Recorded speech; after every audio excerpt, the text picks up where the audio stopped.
Morning, ma'am. Good morning. Class is Ma'am. plasma Good morning, protein. ma'am. Good morning, ma'am. Good morning. The class is about plasma proteins. हुई गई। अब रुक देख दो। What is आप अपने तरफ से माइक्स म्यूट कर लें, अपने वीडियोस टर्न ऑफ कर लें, अपने आप अपने तरफ से माइक ऑफ करें, वीडियोस ऑफ करें. Today we'll be discussing about the plasma proteins. किन headings में we will move forward. We'll talk about a little about the plasma and more about the plasma proteins.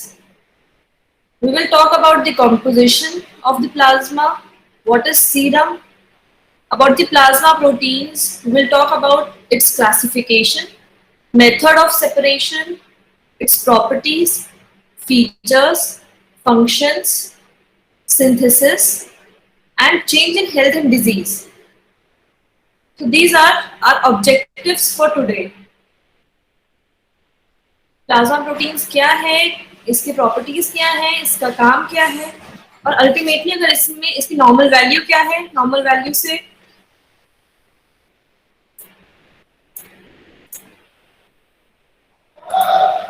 अगर normal value से plasma proteins या तो बढ़ेगा या तो घटेगा तो क्या क्या डिजीजेस हो सकती हैं, तो उन बारे में भी बात करेंगे.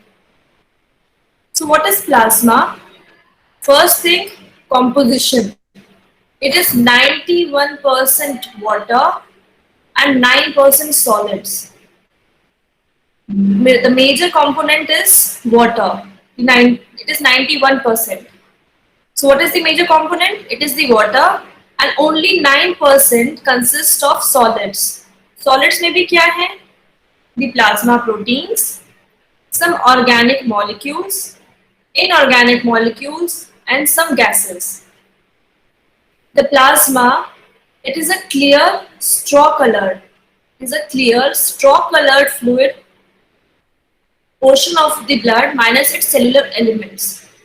So, अगर हमने ये टेस्ट ट्यूब में हमने ब्लड को छोड़ दिया था फॉर सम टाइम, तो इससे क्या हुआ, जो सेल्युलर जो एलिमेंट्स थे इसके, बिकॉज उनमें वेट था, वो नीचे आकर के बैठ गए. सारे सेलुलर जितने सेल्स वगैरह थे वो नीचे आकर के बैठे हुए हैं. और ऊपर जो ये स्ट्रॉ कलर, इस ट्यूब में जो स्ट्रॉ कलर तुम्हें चीज दिख रही है, this is the plasma. So what is plasma? What are its components? Now we know it is 91% water and 9% solids. 9% solids may be, we have plasma proteins, we have organic molecules, we have inorganic molecules, and gases. What is the color of plasma? It is clear straw colored. Clear straw colored fluid portion of the blood minus its cellular components. Mind that this plasma has no cellular component, right? जब test tube में इसको रख दिया, नीचे सारे के सारे cellular organisms थे, सेलुलर एलिमेंट्स थे. सबसे नीचे द रेड ब्लड सेल्स, उसके ऊपर the white blood cells and the platelets, जो यहाँ पे ब्लू कलर में दिख रहा है, एंड द ऊपर this is the plasma, about 55%. Solids मैं 9% की बात कर रही थी, उस 9% में भी प्लाज्मा में हमने सॉलिड्स देखे थे 9%, इनके बारे में बात कर रहे हैं. दिस 9% में से plasma proteins are 7%. Plasma proteins are 7%. The inorganic substances are 1%. 8% तो यही हो गया. बाकी के 1% में we have organic molecules and the gases. So the plasma proteins normal range is 6.4 to 8.3 gram %.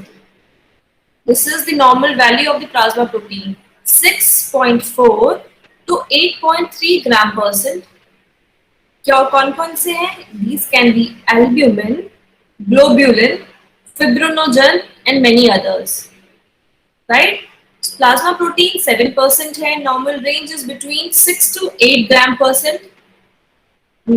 इसके कंपोनेंट्स क्या क्या हो सकते हैं प्लाज्मा प्रोटीन्स के? कौन कौन से प्लाज्मा प्रोटीन्स हो सकते हैं? Majorly albumin, globulin, fibrinogen, and there can be some others also. Inorganic substances are 1%, जैसे कि sodium, potassium, calcium, magnesium, chloride, iron, phosphorus, copper. These are the inorganic substances constituting about 1% of the solids. The organic molecules are your carbohydrates, the fats, the non-protein nitrogenous substances, and the hormones. Gases कौन कौन सी हो सकती हैं? It can be oxygen, carbon dioxide, and nitrogen. So is this clear? Plasma, 91% water, 9% solids. It is a clear, straw colored fluid component minus its cellular elements. 91% water, 9% solids. Out of the 9% solid, the 7% is the plasma protein, 1% is the inorganic substance, and the rest 1% is the organic molecules and the gases. आज का topic है plasma proteins. एक चीज और हमने देखी थी, serum. Objectives में अगर हम जाएं, प्लाज्मा के अंदर हमने कॉम्पोजिशन देखनी थी और एक और चीज देखनी थी, द सीरम। अब हम बात करेंगे कि what is serum. So when the blood allowed to clot and the clot retracted, remaining fluid is serum. Right? This is plasma versus serum. This is the serum, this is the blood clot. ठीक है? It is the blood allowed to clot and clot retracted remaining fluid is serum. So what is serum? समझने के लिए, the serum is plasma without fibrinogen and clotting factors. This point is important. जब plasma में से fibrinogen हटा दें और clotting factors हटा दें, कौन कौन से? सेकेंड, फिफ्थ एंड 8, 2, 5, 8, ये क्लॉटिंग फैक्टर्स और फिब्रिनोजन अगर प्लाज्मा से हटा दें, तो this is no longer remains plasma, it becomes serum. So serum is plasma without fibrinogen and clotting factors. एक बार रिवाइज करते हैं. प्लाज्मा क्या था? Composition 91% water, 9% solids. हमने एक टेस्ट ट्यूब में ब्लड लिया, ब्लड को थोड़ी देर छोड़ दिया. क्या हुआ? जो सेल्स थे उसके, वो नीचे आकर के इकट्ठे हो गए. The red blood cells at the bottom, उसके ऊपर we have white blood cells and the platelets, and उसके ऊपर we have the plasma. Clear straw colored fluid portion of the blood minus its cellular components. So plasma is the fluid portion of the blood minus its cellular components, right? Composition में plasma proteins थे, and plasma proteins के अंदर ही albumin, globulin और fibrinogen था. Serum क्या हो जाएगा? Plasma minus this fibrinogen and the clotting factors, right? Moving forwards, the plasma proteins. अब हमें इतना तो पता चल गया है कि प्लाज्मा प्रोटीन्स, कोई पूछेगा what are the plasma proteins, now we can answer. There are 3 major plasma proteins. These are the major plasma proteins.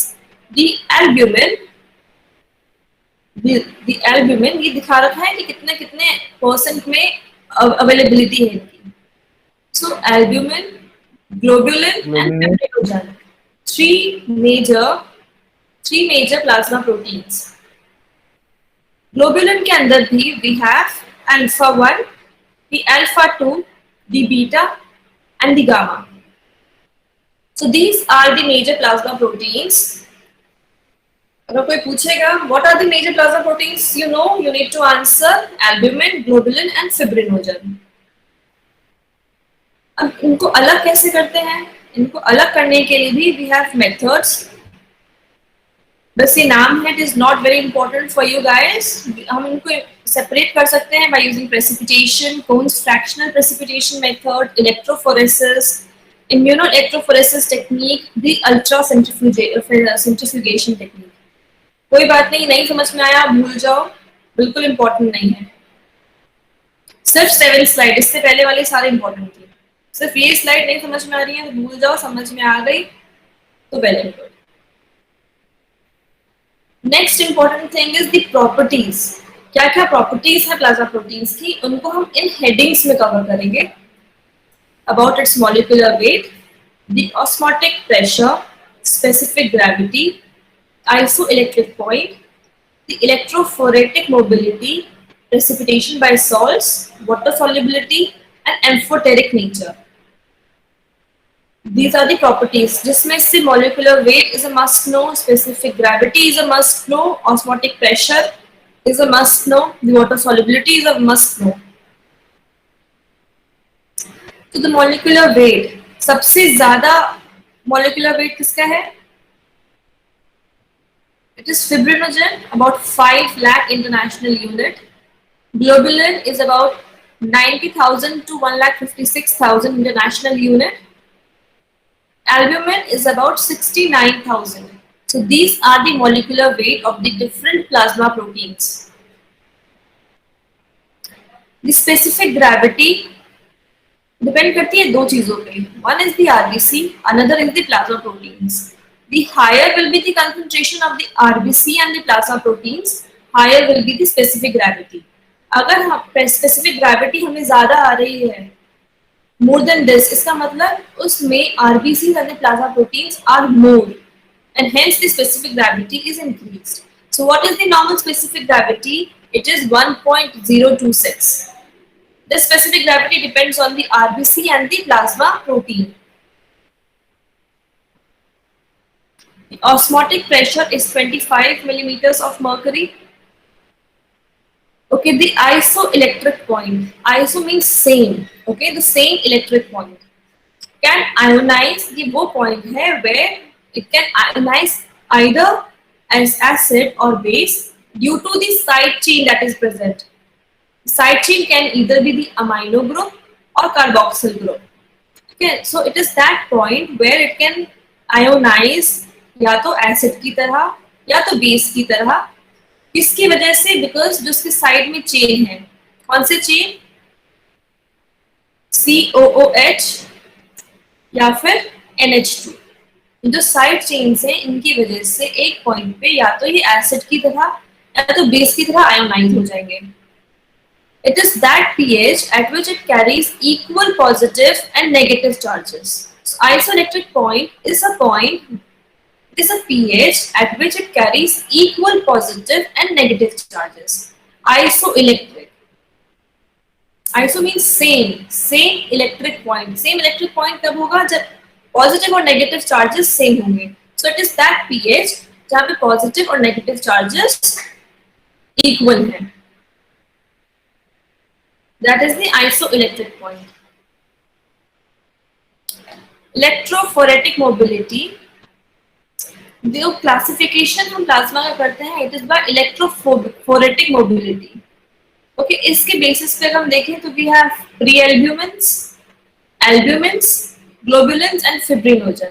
तो एल्ब्यूमिन, ग्लोबुलिन, फिब्रिनोजन तो था. अगर इलेक्ट्रोफोरेटिक मोबिलिटी से क्लासिफाई करते हैं तो we have another class also, that is the prealbumin. तो electrophoretic mobility act as anion in alkaline solutions and cation in acidic solution. So electrophoretic mobility का क्या मतलब है कि alkaline solution में अगर डाल दोगे तो वो anion की तरह काम करेगी, और अगर acidic solution में डालोगे तो cation की तरह काम करेगी. This is the property of the plasma proteins. The water solubility. Side chains में क्या थे? NH2 and COH. इसी की वजह से they are water soluble because of the presence of the side chain, that is the COOH and the NH2. These are water soluble.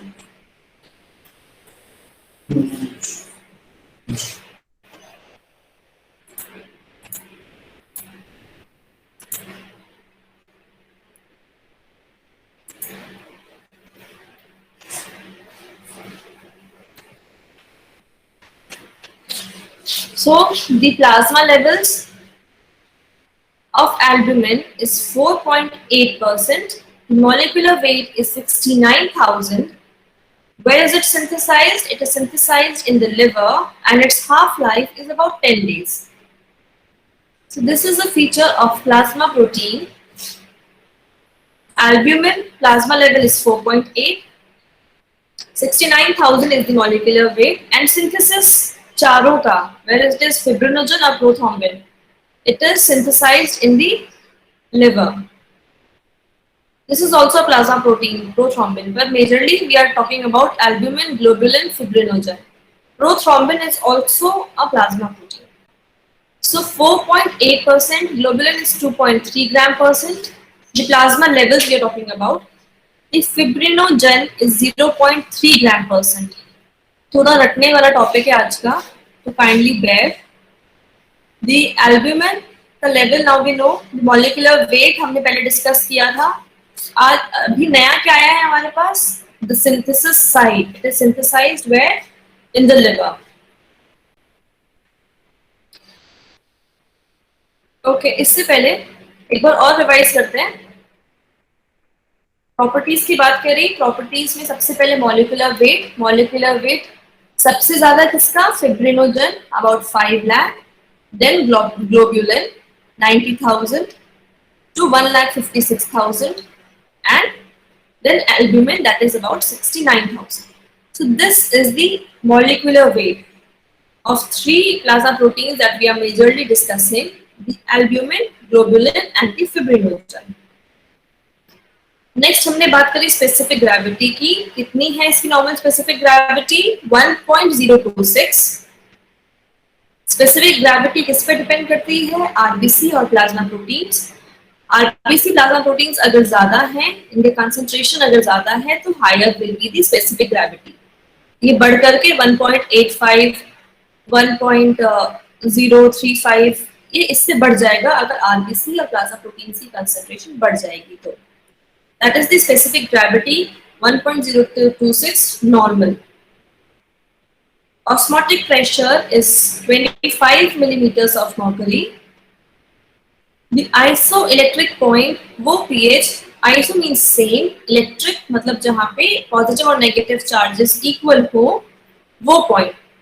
So it is that pH जहाँ पे equal positive और negative charges is there. So what happens is, at this, it can either ionize as acid or base. Acid की तरह या base की तरह ionize कर सकता है. क्यों? क्योंकि इसके पास side chains हैं COOH, that is the carboxyl group, and the amino group, that is the NH2. The electrophoretic mobility मतलब कि अगर alkaline या acidic solution में डालोगे तो दोनों में सर्वाइव करेगा. अल्कलाइन में एनायन की तरह एक्ट करेगा, एसिडिक में केटायन की तरह एक्ट करेगा. Water solubility, they are water soluble. Why? Again because of the side groups, the carboxyl group and the amino group. Synthesis चारों का, प्रोथ्रोम्बिन यहाँ पे एक ऐड हुआ है, it is in the liver. Right, आगे बढ़ते हैं. ग्लोबुलिन्स के डिफरेंट फॉर्म्स, ये उनके नाम हैं. अगर कोई तुमसे नाम ले बहुत fancy, ceruloplasmin, angiotensinogen, so what are these are nothing but different forms of globulins. Globulins क्या है? Plasma proteins. If they are talking about any of these, इसका मतलब they are talking about the plasma protein, and which plasma protein in particular? It is the globulin. So what are the different forms of globulin? It can be ceruloplasmin, fetulin, glycoprotein, the haptoglobulin, angiotensinogen, transferrin, immunoglobulin, lipoproteins या hemoglobulins. Now what is the function? What is the function of plasma proteins?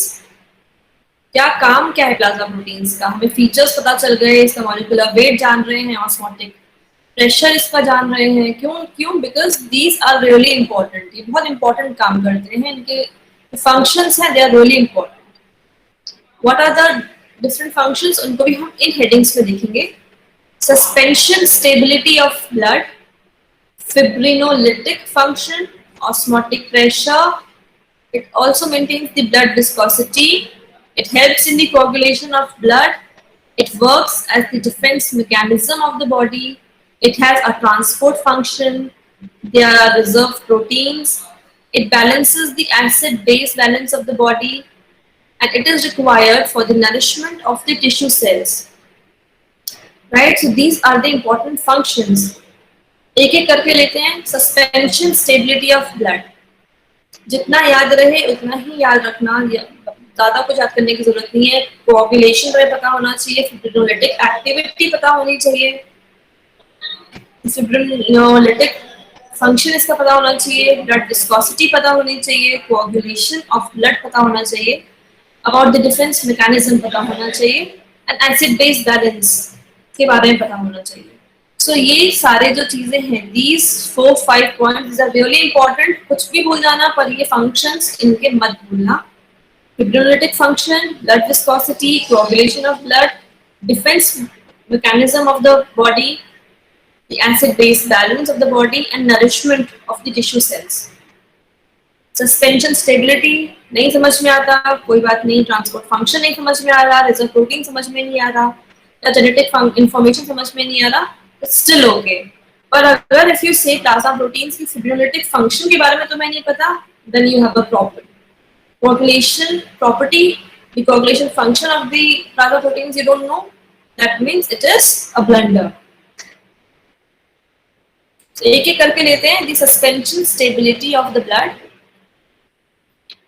It is a property of RBC due to which they remain suspended. Suspended मतलब ये इसमें देख लो, ये जो red है, these are depicting the RBCs. इसमें नीचे की तरफ तो नहीं है ना, नीचे की तरफ आ जाएंगे तो इसे बोलेंगे sedimentation. So they are suspended. So it is the property of the RBC.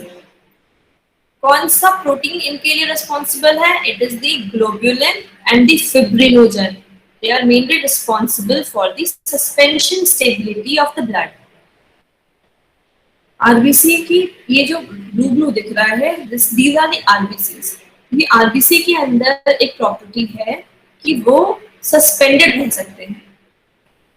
जब इन्फेक्शंस वगैरह होते हैं तो ये सेडिमेंट हो जाते हैं, मतलब नीचे. तो हम एक टेस्ट कराते हैं, erythrocyte sedimentation rate.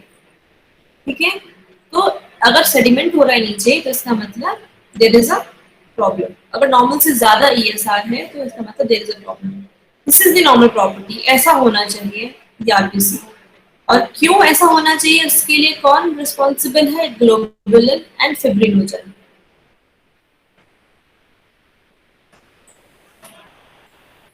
This is a soluble colloid, and this is an unsoluble colloid. Next is the fibrinolytic function. This is really important. ये क्या करता है? जो थ्रोम्बस है उसको डाइजेस्ट कर लेता है, मतलब द इंट्रावैस्कुलर क्लॉट को डाइजेस्ट करता है और हमें किससे बचाता है? थ्रोम्बोसिस से बचाता है. कैसे? ये एक फ्लो चार्ट है. इसमें प्लाज्मिनोजन से प्लाज्मिन बना, प्लाज्मिन से अब देखो फाइब्रिन है, फाइब्रिन से आगे फाइब्रिन डिग्रेडेशन प्रोडक्ट्स बन रहे हैं. कुछ सर्टेन फैक्टर्स हैं जो इसको काम करा रहे हैं. ठीक है, और इस वजह से जो ये फाइब्रिन डिग्रेडेशन प्रोडक्ट्स बने हैं, ये देखो यहाँ पे थ्रोम्बिन ने एक्टिवेट किया फिब्रिन को, और thrombin activatable fibrinolysis inhibitor. So this is an inhibitor. जो रेड में है these are the inhibitors, blue में है these are the stimulators. So fibrin ने क्या किया, जब इंट्रावैस्कुलर अगर कोई क्लॉट बन गया है तो उस क्लॉट, अगर वो क्लॉट बन गया है तो कहीं पे भी जाकर के कुछ जस्ट लॉज हो जाएगा वहां पे, एक जगह से निकल के दूसरी जगह पहुंच सकता है और थ्रोम्बोसिस कर सकता है और स्ट्रोक हो सकता है. बहुत सारी चीजें हैं जो ये कर सकता है. तो उस ब्लड क्लॉट को निकालना बहुत जरूरी है. तो उसका काम करता है, it has a fibrinolytic, lytic मतलब काटना. ठीक है, तो उस क्लॉट को ये काटने का काम करता है ताकि हमें इंट्रावैस्कुलर थ्रोम्बोसिस से बचा सके. इसके स्टिमुलेटर्स कौन कौन से हैं? टिश्यू प्लाज्मिनोजन एक्टिवेटर इंपॉर्टेंट है ये, factor 11A, 12A and callicarin. Osmotic pressure जो हमने बात करी थी कितना था नॉर्मल 25 मिलीमीटर्स ऑफ मर्करी। क्यों इंपॉर्टेंट था अब पता लगेगा। Mainly proteins can't pass through the capillary membrane so they exert an osmotic pressure. कितना है normal 25 millimetres of mercury. Mainly किसके वजह से because of the albumin 70 to 80% is due to albumin. Why is it important? It is important for exchange of fluids. जो fluids हैं इनका exchange हो सके इसके लिए ये ऑस्मोटिक प्रेशर इज इम्पोर्टेंट। कहाँ पे? At the arterial and at the Venus and, right. Osmotic pressure 25 millimetre of mercury mainly किस प्रोटीन की वजह से? एल्ब्यूमिन की वजह से। Why is it important? Because many proteins they cannot cross through the capillary membranes, right? So this osmotic pressure, what does it do? It helps for the exchange of the fluids. Blood viscosity. Now due to size and shape of the plasma proteins, क्यों है blood viscosity? मतलब जो गाढ़ा गाढ़ा सा blood दिखता है वो क्यों है? It is due to the size and the shape of the plasma proteins, mainly because of fibrinogen and globulins due to its asymmetrical shape. So fibrinogen and globulins फिर से आ गए हैं। पहले किसके लिए रिस्पॉन्सिबल थे? fibrinogen and globulins mainly पहले responsible थे फॉर, बताओ यहाँ देखा था, suspension stability of the blood. Globulin fibrinogen की वजह से the RBC will remain suspended। अब दोबारा हमने देखा है यहाँ पे ब्लड विस्कोसिटी में mainly fibrinogen and globulins. More viscosity more resistance and hence more blood pressure. अगर ब्लड विस्कोसिटी बढ़ती है इसका मतलब ब्लड का रेजिस्टेंस बढ़ रहा है, इसका मतलब ब्लड प्रेशर बढ़ रहा है। अगर ब्लड विस्कोसिटी कम हो रही है तो ब्लड अगर पतला हो रहा है दैट मीन्स ब्लड प्रेशर भी कम होगा। तो increase in the blood viscosity का मतलब जो रेजिस्टेंस प्रोवाइड हो रही है उसको वो भी बढ़ जाएगी। तो ब्लड विस्कोसिटी बढ़ने से क्या होगा? ब्लड प्रेशर बढ़ जाएगा, राइट। कौन से दो प्रोटीन्स मेनली रिस्पॉन्सिबल हैं? Fibrinogen and globulins. Coagulation of the blood, this is mainly because of fibrinogen. Okay, so coagulation मतलब जब चोट लगती है खून निकलता है तो उसके बाद एक क्लॉट फॉर्मेशन होता है, ब्लड कोagulate होता है ताकि आगे ब्लड फर्दर ना लूज करें हम। So the coagulation of blood mainly is fibrinogen, prothrombin and other coagulation proteins. For the defense mechanisms of the body, mainly gamma globulins are responsible. मतलब माइक्रो ऑर्गेनिज्म से लड़ने के लिए कौन सा globulin is responsible? The gamma globulin. Transport functions, ये जितने compounds देख रहे हैं इन सबको भी ये ट्रांसपोर्ट करता है। That is carbon dioxide, thyroxine, certain vitamins, bilirubin, कुछ ड्रग्स या फ्री हीमोग्लोबिन। तो इन कंपोनेंट्स को भी ट्रांसपोर्ट करता है और किसकी मदद से ट्रांसपोर्ट करता है वो उसके सामने लिखे हैं। Okay, now reserve proteins. जो रिजर्व में जब सारे प्रोटीन्स काम में आ जाएंगे उसके बाद ये काम में आएंगे, मतलब these are reserve. So it is utilised by the body during conditions. कुछ सर्टेन कंडीशंस में ही काम में आएंगे, जैसे fasting, inadequate protein intake, excessive metabolism of body proteins।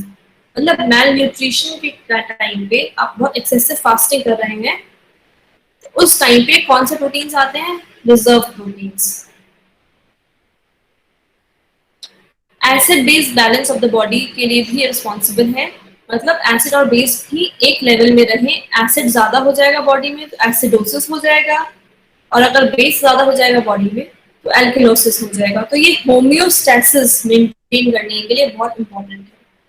Contribute 15% of the total buffering capacity of the blood. Buffering, ये जो property है इसकी एसिड बेस बैलेंस को एक लेवल में लेके आने की, इट इज कॉल्ड बफरिंग, ठीक है। तो ये it is contributing about 15% as buffer in acidic pH. Not important, not important. तो एसिड बेस बैलेंस के लिए हमें इतना जानना है कि 15% of it is acting as buffer.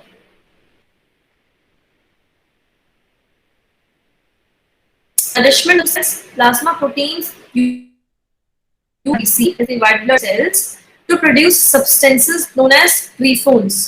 अब ये जो है these are essential for nourishment of tissue. Okay, कुछ भी नहीं याद है, नाम तो बता सकते हो प्रॉपर्टीज के। What are the functions?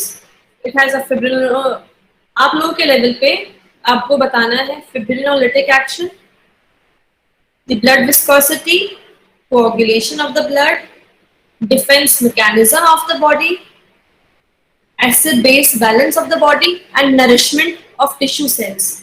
ठीक है, एक बार और, फिब्रिनोलिटिक फंक्शन मतलब जो क्लॉट है उस क्लॉट को खा जाएगा, लाइसिस कर देगा।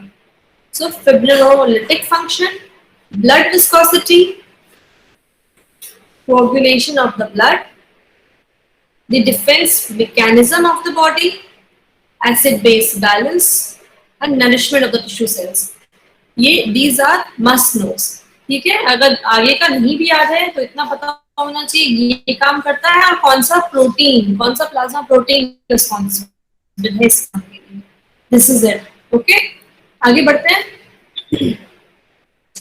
जेनेटिक इंफॉर्मेशन, पहले दो, synthesis of the plasma proteins.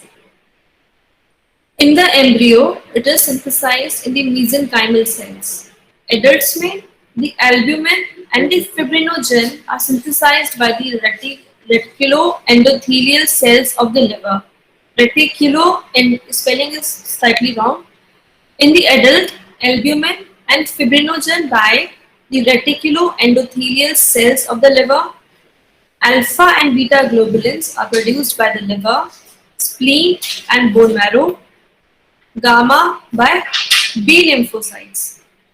So these are the synthesis of the plasma proteins. मतलब एम्ब्रियो में भी प्लाज्मा प्रोटीन्स बनते हैं। एम्ब्रियो में प्लाज्मा प्रोटीन्स बनने के लिए सिंथेसिस कहाँ हो रही है? मेसेनकाइमल सेल्स में। एडल्ट में सिंथेसिस कहाँ हो रही है? एल्ब्यूमिन और फिब्रिनोजन की सिंथेसिस हो रही है by the reticulo endothelial cells of the liver. The alpha and beta globulins are synthesized by the liver, spleen and the bone marrow. The gamma by the B lymphocytes. So, conclusions. Dietary proteins, important. Essential amino acids, these are required for the synthesis. Dietary proteins of animal origin, मतलब animal से जो हम proteins लेते हैं, either in the form of meats or milks, these favor the albumin synthesis. Dietary proteins of plant origin is responsible for globulin, like we get from green leafy vegetables. Important for globulin synthesis. What is the regeneration period? 14 days. कितनी जल्दी ये regenerate करता है? Very fast, within 24 hours के अंदर ही regenerate करने की कोशिश करता है। Okay, what are the other factors? Presence of infection, अगर कोई इन्फेक्शन है उस केस में प्लाज्मा प्रोटीन की सिंथेसिस कम हो जाती है। कोई अगर इन्फ्लेमेशन है तो प्लाज्मा प्रोटीन सिंथेसिस इंक्रीज हो जाती है। ओके, तो अगर इन्फेक्शन है प्लाज्मा प्रोटीन सिंथेसिस रिड्यूस हो जाएगी, और अगर इन्फ्लेमेशन है प्लाज्मा प्रोटीन की synthesis will increase. So what are the changes in plasma proteins in health and diseases? Normal levels पहले जानना जरूरी है। Total proteins is 7.4 gram%, out of which albumin is 4.8 gram%. This is the normal value. Globulin is 2.3 gram%. आधा आधा याद कर लो चाहे तो, 8, 4, 2, right? 8, 4, 2. Total is 8. याद करने के लिए उसका आधा कर दो तो एल्ब्यूमिन, उसका आधा कर दो तो ग्लोबुलिन इन ग्राम परसेंट नॉर्मल लेवल्स। ठीक है, वेगली याद करने के लिए।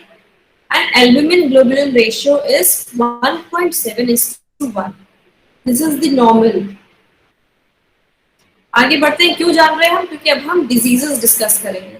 इससे कौन कौन सी डिजीजेस कम हो जाएगा तो क्या कौन सी डिजीज होगी, बढ़ जाएगा तो कौन सी डिजीज होगी।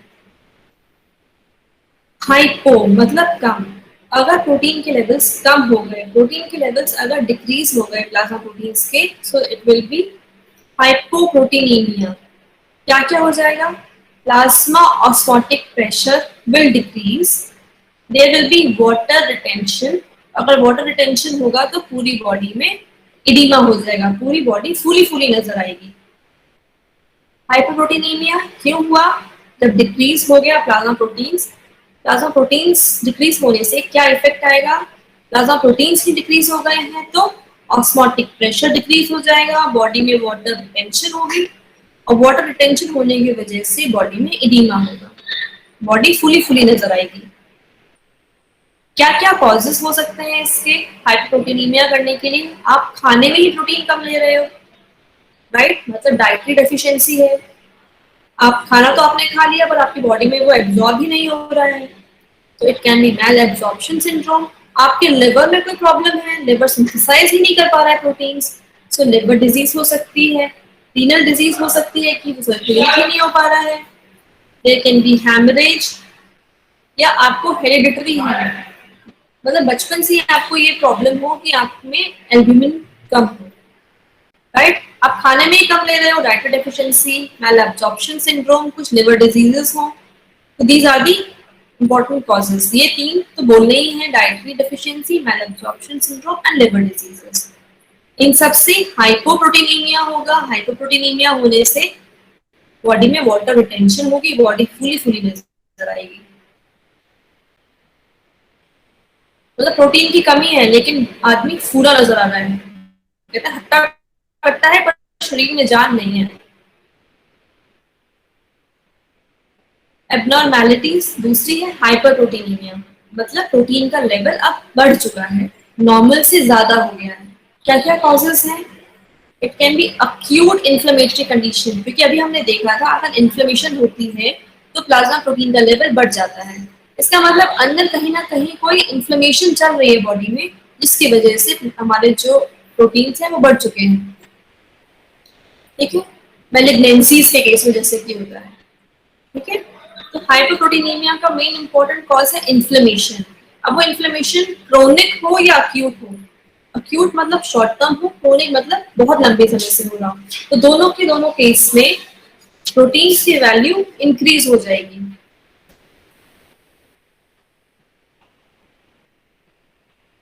अब reversal of AG ratio, normal हमें पता है कि 1.7:1 है, राइट? अब किन्हीं किन्हीं कंडीशंस में ये जो रेशियो है ये उल्टा हो जाता है, रिवर्सल। ठीक है, अब किस किस केस में मिलेगा? सबसे पहले तो लिवर डिजीज ही हो जाए, कुछ भी समझ में नहीं आए तुम्हें, प्रोटीन कम होने का कारण या कुछ भी उल्टा फुल्टा होने का कारण, इसका मतलब कुछ भी समझ में नहीं आए कॉज, तो क्या बोल देना है? Liver disease. लिवर में कुछ प्रॉब्लम है शायद, जिसकी वजह से प्रोटीन कम हो गया है, कुछ ना कुछ गड़बड़ है जिसकी वजह से जो एल्ब्यूमिन ग्लोबुलिन रेशियो है वो उल्टा सीधा हो गया है। So the first is liver disease as albumin synthesis decreases. Secondly, hypoproteinemia as globulin level increases. So one is अगर albumin decrease करेगा तभी ये उल्टा हो जाए, या ग्लोबुलिन का लेवल इंक्रीज हो जाए तभी तो उल्टा होगा। This is albumin, 1.7 denotes the albumin and this 1 denotes the globulin. अब उल्टा होने के लिए एल्ब्यूमिन को कम होना पड़ेगा, मतलब इसका सिंथेसिस कम होना पड़ेगा, और ग्लोबुलिन का सिंथेसिस इंक्रीज होना पड़ेगा, तभी तो रिवर्सल होगा। ये कब होगा? एल्ब्यूमिन का सिंथेसिस कम होगा अगर कोई लिवर डिजीज हो जाए, ग्लोबुलिन का जो लेवल है वो इंक्रीज करेगा अगर हाइपोप्रोटीनीमिया हो जाए, राइट? इतना समझ में आया? So what are the major, so एक बार समराइज करते हैं टॉपिक को। हमने प्लाज्मा प्रोटीन्स देखे, प्लाज्मा प्रोटीन्स के बारे में पहले हमें पता होना चाहिए कि प्लाज्मा क्या है। सबसे पहले हमने प्लाज्मा को डिस्क्राइब किया कि हमने एक टेस्ट ट्यूब में ब्लड को लिया है। इस टेस्ट ट्यूब में ब्लड के हमने इसको कुछ देर के लिए छोड़ दिया। जब कुछ देर के लिए छोड़ दिया, क्योंकि आरबीसीज और डब्ल्यूबीसीज का वेट ज्यादा था, ये नीचे आकर के बैठ गए। ऊपर जो हमें मिला दैट इज क्लियर प्लाज्मा। ठीक है, so plasma is blood minus the cells. कौन कौन से सॉलिड कंपोनेंट्स हैं? प्लाज्मा प्रोटीन सबसे ज्यादा है, दैट इज 7%। सीरम क्या है? Serum is plasma minus the fibrinogen and the clotting factors. Next हमने देखे कौन कौन से plasma protein, albumin, globulin and fibrinogen. बाद में हमने इसके देखे प्रॉपर्टीज, कितना मॉलिक्यूलर वेट है, सबसे ज्यादा fibrinogen and majorly responsible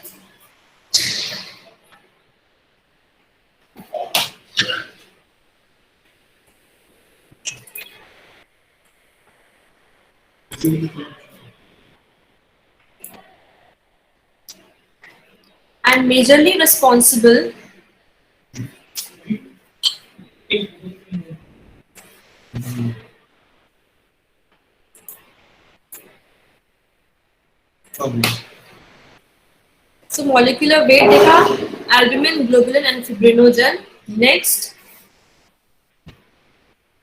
next important चीज है आइसोइलेक्ट्रिक पॉइंट, वो पीएच जहां पे पॉजिटिव और नेगेटिव चार्जेस सेम हैं।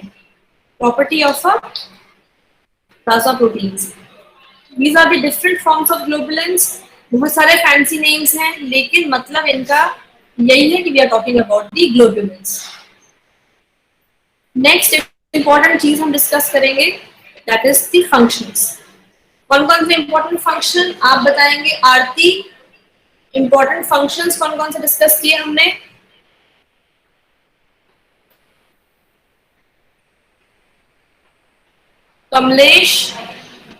कमलेश कनौजिया, फंक्शंस बताइए plasma proteins.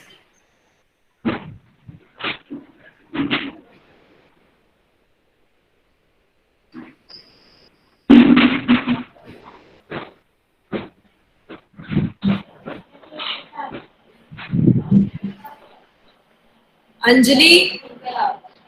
Ma'am osmotic pressure, blood viscosity, coagulation of blood, acid base balance of the body, nourishment of tissue cells। Very good. So सारे important चीजें, thank you ma'am. Fibrinolytic function, blood viscosity मतलब blood को गाढ़ा करना, coagulation, अगर खून जैसे चोट लगती है, हमें खून बहता है तो उसको स्टॉप करने के लिए ब्लड को कोगुलेट करना पड़ता है। तो ये सारे इंपॉर्टेंट चीजें हैं, fibrinolytic, blood viscosity, coagulation, acid base balance and microorganism, मतलब इन्फेक्शन से लड़ने के लिए भी प्लाज्मा प्रोटीन इंपॉर्टेंट है। So these are the important functions. और अगर कम हो जाए,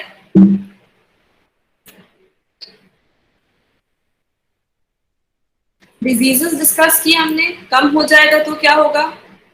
अगर प्रोटीन ब्लड प्रेशर इंक्रीज होता है। अगर प्रोटीन का लेवल कम हो जाए तो हाइपोप्रोटीनीमिया, क्या हो जाएगा? बॉडी सूजी सूजी नजर आएगी। कैसे याद रखना है इसको? घर वाले बोलते हैं देखने में तो हट्टा कट्टा है पर शरीर में जान नहीं है। हट्टा कट्टा क्यों है? क्योंकि अब हमें पता है कि प्रोटीन कम है बॉडी में, तो पानी भर गया है शरीर में, एडिमा हो गया है। ठीक है, so hypoproteinemia is decrease plasma oncotic pressure, water retention and oedema of the body tissue. क्यों ऐसा हुआ? या तो उसने खाने में ही कम लिया है, या तो उसकी बॉडी में एब्जॉर्प्शन नहीं हो पा रहा है, या कोई लिवर डिजीज है। हाइपरप्रोटीनीमिया का मैम रीनल डिजीज बता दीजिए। रीनल डिजीज में जो एब्जॉर्प्शन है, एब्जॉर्प्शन के बाद जो सर्कुलेशन होना चाहिए, कुछ एब्जॉर्प्शन जो है फ्लूइड्स का, जब हमारे यूरिन जब ट्रांसफर होता है, एग्जिट करता है यूरेथ्रा से निकलने के लिए, तो उस टाइम पे भी जो उसका प्रोसेस है इन दिस ड्यू कोर्स, जब वो रीनल में पहुंचा किडनी से, जब उसको एक्सक्रीट आउट होना है, उस बीच में भी उसको एब्जॉर्प्शन करना होता है। ठीक है, तो वो अगर रीनल डिजीज हो जाएगी तो वो एब्जॉर्प्शन ही नहीं होगा। ठीक है, तो इसके लिए रीनल डिजीज अगर हो गई है तो प्रोटीन का एब्जॉर्प्शन ही नहीं हो पा रहा है। या फिर क्या होगा कि ज्यादा से ज्यादा वो यूरिन में निकलता जाएगा प्रोटीन। ठीक है, रीनल डिजीजेस में एब्जॉर्प्शन नहीं हो पाएगा, या फिर जो फ्लूइड्स है उससे एब्जॉर्प्शन नहीं हो पा रहा है, या फिर वो पूरा का पूरा ही यूरिन के थ्रू प्रोटीन्स निकल जा रहा है। एक्सेस, इसको बोलते हैं प्रोटीन यूरिया, मतलब प्रोटीन अगर यूरिन में निकले that is called protein urea. Burns में क्या होता है, बर्न्स में भी जो प्रोटीन कंपोनेंट है वो बर्न ही हो जाता है। अगर प्रोटीन का लेवल इंक्रीज हो जाए तो इसे बोलते हैं हाइपर प्रोटीनीमिया। इसके लिए क्या इंपॉर्टेंट तुम्हें याद रखना है कि इन्फ्लेमेशन अगर है, चाहे लंबे समय से चाहे छोटे समय से, तो उस केस में प्लाज्मा प्रोटीन का लेवल बढ़ा हुआ मिलेगा। क्या हो सकता है इन्फ्लेमेशन का कॉज? Malignancy, tumour. तो अगर किसी को ट्यूमर है तो हमें पता होना चाहिए कि उसका प्लाज्मा प्रोटीन बढ़ गया है, तो उस केस में अगर हम टेस्ट कराएंगे तो हमें प्रोटीन इंक्रीज मिलेगा, मतलब हाइपर प्रोटीनीमिया। एजी रेशियो हमने देखा रिवर्सल कब हो सकता है, या तो लिवर डिजीज हो जाए, है ना, जिसमें एल्ब्यूमिन का सिंथेसिस डिक्रीज हो जाए, या हाइपोप्रोटीनीमिया अगर ग्लोबुलिन का लेवल इंक्रीज हो जाए। Right, so this is reversal of AG ratio. ये नहीं याद है तो हाइपर और हाइपोप्रोटीनीमिया पता होना चाहिए। Hyper is because of inflammation, hypo is because of